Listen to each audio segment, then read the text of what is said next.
Olá, estamos de volta com Elas e Ele, o seu programa de análise e debate. E agora, no nosso bloco final, nós vamos tratar aqui dessas questões econômicas que a Mariângela estava falando, de por que está mudando tanto, o que mudou tanto e o que isso significa para a Índia, o que o resto do mundo tem a aprender com isso. Eu queria fazer o gancho com o que a Mari falou, que assim, essa insistência em focar na igualdade ao invés de focar na pobreza, levanta várias questões. Então, a primeira que eu queria ver com vocês mas isso é em função de um sentimento atávico de inveja profunda, de que não, o importante não é tirar o pobre da pobreza, o importante é ninguém estar melhor do que eu. E isso é uma questão psicológica que gera um reflexo político muito importante. Ou será que isso não é o que a pessoa foi ensinada? Ela não entende a noção de escassez, ela realmente acha que o pobre é pobre por culpa de ainda existir algum rico. Qual dos dois fatores é preponderante? E a gente precisa entender isso se a gente quer melhorar o nosso próprio país, se a gente quer ajudar outros países. Então esse é um ponto. E um segundo ponto que eu tenho de gancho aqui é que essa discussão me lembra muito uma piada que era muito famosa na época da União Soviética. Na Rússia eu ouvi isso 500 vezes, dos mais velhos, né, que eles falavam isso na época da União Soviética, né, que vira o chefe ali do comitê, vira para o outro e fala: senhor comandante, acabou toda a comida, inclusive a nossa, inclusive dos comandantes, né, acabou toda a comida. Toda a comida? Acabou toda a comida.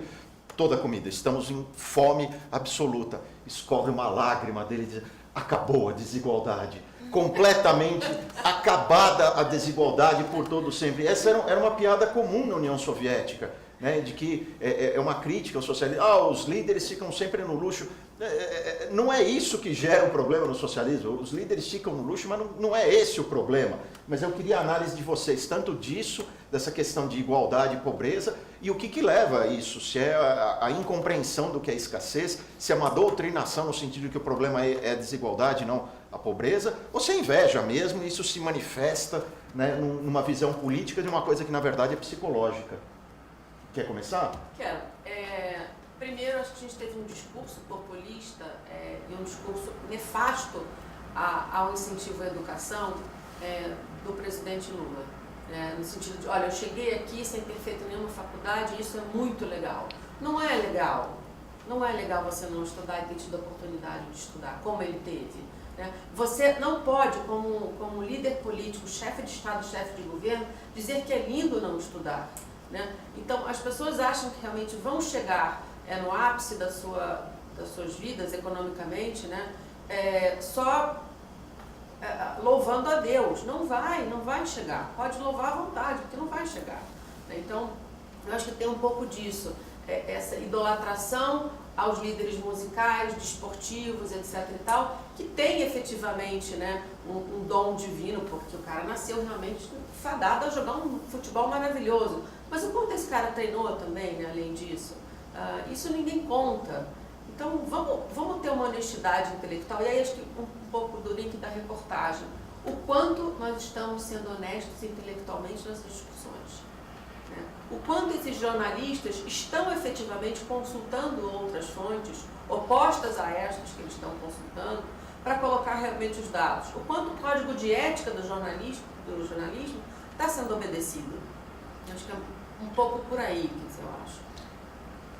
Eu acho que quando a gente fala desse assunto, a gente tem que levantar também o ponto da meritocracia, que é uma grande polêmica. Então, as pessoas entendem que meritocracia é aquela coisa meio mais-valia, Quanto mais você trabalha, mais você ganha, e tudo depende do seu esforço, vai ter sucesso e tudo mais. E não é assim.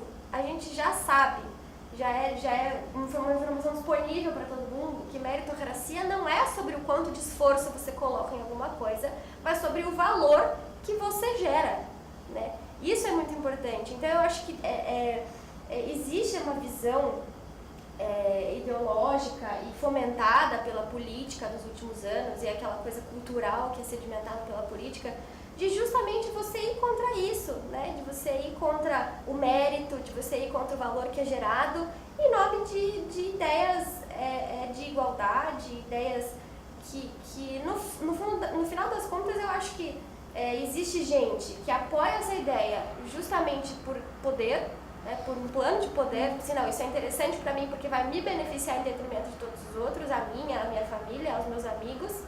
E existem as pessoas que são realmente bem intencionadas, que enxergam nesse discurso alguma coerência, mas sem conseguir olhar com outro olhar, por outro aspecto, para entender que o negócio é muito mais amplo do que aquele discurso, aquele recorte que é colocado constantemente, que foi colocado constantemente para todo mundo nos últimos 12 anos e que todo mundo entende como verdade absoluta hoje, né? Então, é a falta de questionamento também.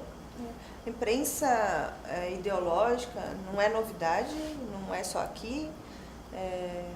Eu estava falando do tempo que eu morei em Londres, que meus professores liam muito The Guardian, né? E naquela época ainda The Guardian era de boa. Era de boa? Era de boa.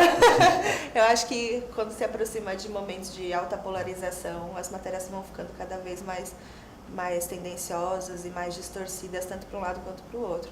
A gente, provavelmente a Mari concorda comigo, que até alguns canais que divulgam ideias nossas, às vezes a gente fica assim, nossa, mas acho que você exagerou um pouquinho, né? Essa janela tá puxando. Porque eu acho muito importante, assim, que é uma coisa que eu aprendi também com a minha religião, que eu acho que a gente tem que se questionar diariamente. Então isso seria um bom serviço para o próprio jornalista, assim, embora isso talvez coloque o emprego dele em risco. Mas é se questionar diariamente se aquilo que você acredita realmente é verdade, realmente é verdadeiro, realmente faz sentido, é bom, é realmente bom para as pessoas, porque senão você está perdendo seu tempo, né? Então, acho que esse é um ponto importante. Essa matéria me assusta um pouco porque não tem uma linha sobre, tem praticamente nada sobre o que realmente gerou essa diminuição de pobreza. Ele está preocupado, talvez não seja nem por intenção, mas está tão imbuído na ideia de que o problema não é a pobreza, o problema é a desigualdade, que ele passou a matéria inteira falando do bilionário e falando do miserável e não falou dos coitados que conseguiram sair da pobreza. É automático. Eu olho para aqueles dados, eu olho para aquela informação, muitas vezes essa matéria saiu com base numa matéria de um The Guardian da vida. Pois é. E o The Guardian já abordou por esse aspecto, e aquilo fica muito nítido. É o viés de confirmação, né? A gente estava falando disso, acho que um outro programa que eu participei. Você não olha para aquilo de forma imparcial, tipo assim, vamos descobrir o que aconteceu aqui. Você já olha com aquele viés que você carrega e molda aquilo ali que você está olhando para confirmar mesmo o que você acredita, o que você foi ensinado a acreditar durante anos. Acho que o viés não tem tanto problema, o problema é você não ouvir o outro.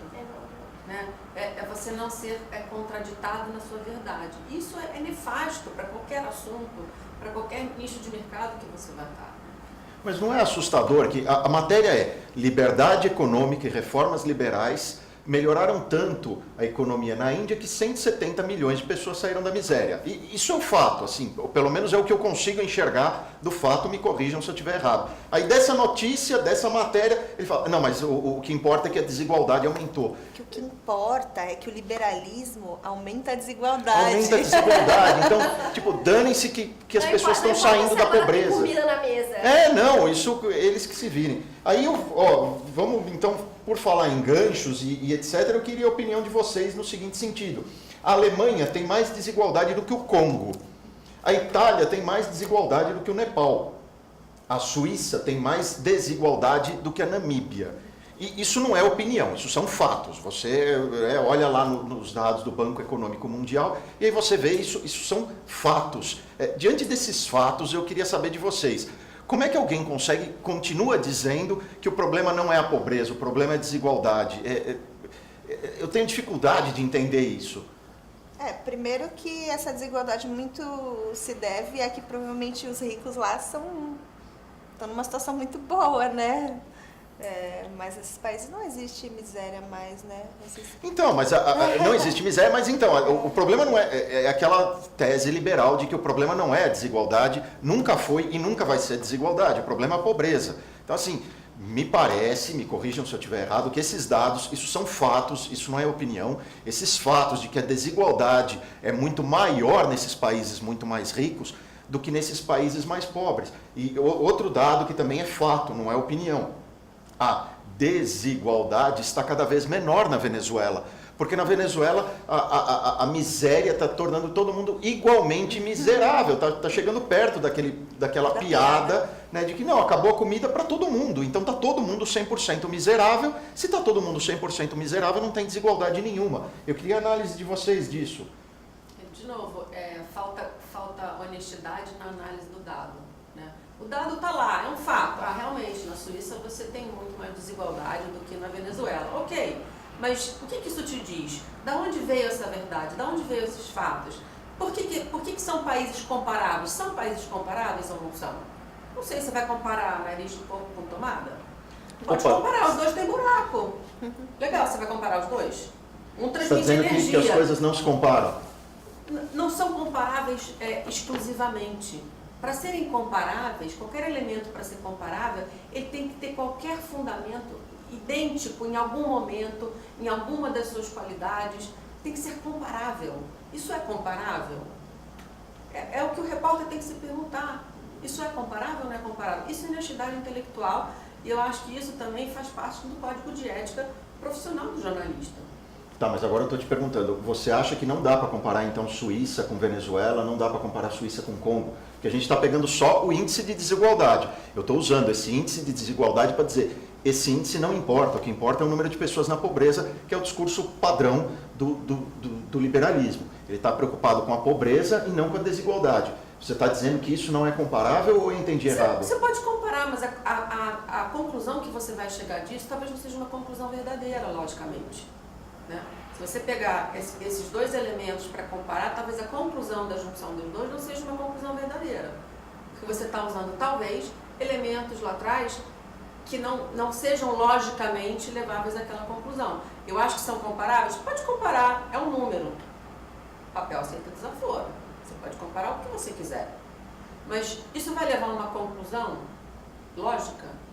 Não. E se você jogar essa ideia para um esquerdista também, ele vai falar, não, mas esses países aí que você citou, eles têm muitas políticas de bem-estar social, são países... Que vieram depois. Que vieram depois. Políticas de bem-estar social que vieram depois do país ficar rico. Para chegar à conclusão que você quer, você não está analisando tudo que aconteceu, o histórico econômico, o histórico social. Você está pegando o dado que você precisa para confirmar. O recortezinho ideológico a tua bonitinho do afirmação. jeito que você É isso. quer, né? É isso aí. E ainda esses países que ficaram ricos e estão com o welfare state, estão dando coisas, as pessoas estão começando a ficar muito acomodadas e a conta vai vir em algum momento. Pois é, como aconteceu na Suécia nos anos 90. A gente... Oi. É o que a gente falou da Dinamarca também, num dos últimos programas, sobre a questão A Dinamarca. de pagar terapia e tudo mais. Mas nosso tempo, infelizmente, está estourando. Nós vamos ter que encerrar por aqui. Na próxima a gente continua. Muito obrigado pela sua audiência. Até a próxima. Até lá.